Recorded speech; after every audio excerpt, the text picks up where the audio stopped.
we're in Malta. We're going to do another one of these Pasmore maquettes. This one is titled "Am I the Object Which I See?" I don't really understand what Pasmore was going on about with his titles. I don't really know what he was going on about when he added the poems to the some of his limited editions. I think it's self-indulgent, and I think to see text from the 70s or 80s stuck on the bottom of a margin on an image is pretty tasteless and tacky. I know people buy them, and I know people like them, and I know people pay a lot of money for them. But aesthetically, the text, the font is vandalism of an image.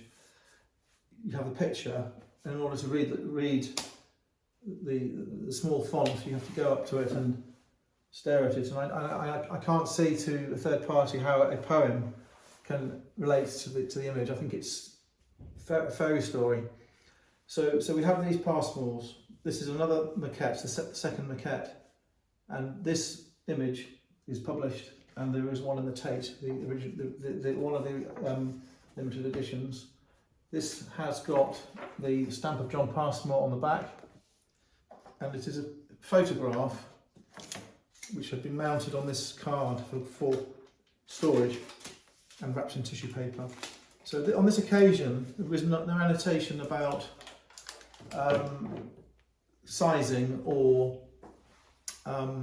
colours, and there is no indication that this one has had extra pieces added to it when it comes to printing.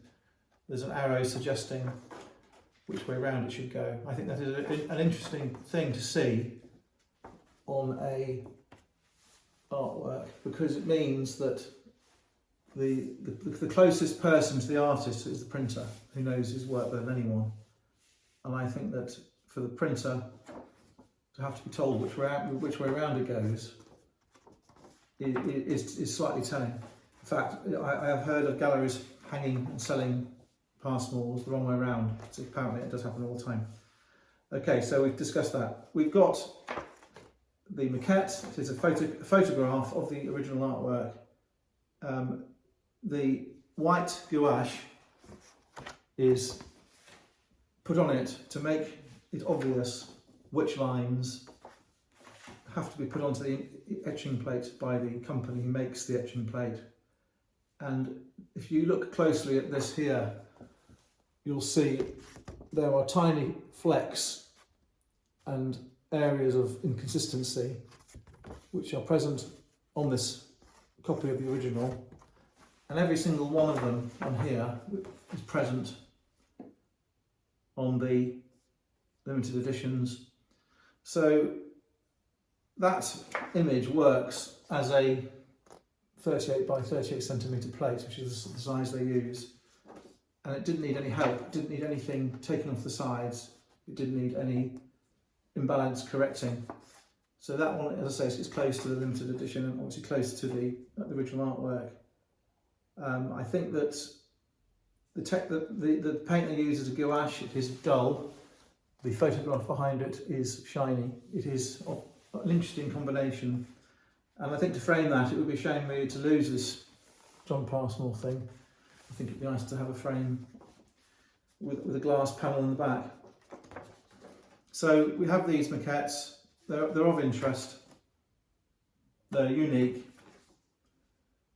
That is an interesting historical artistic thing. Some people love Pasmore. I do actually love Pasmore, but I think you have to see him for what he was doing. Some people say to me, "Oh, I don't understand it. I don't like it. I can't understand it." I don't blame them. I wouldn't have understood it 30, 40 years ago at all. But once you start to study it, you can start to get an understanding and start to get an appreciation for his work. So that's in Malta for sale. Thank you.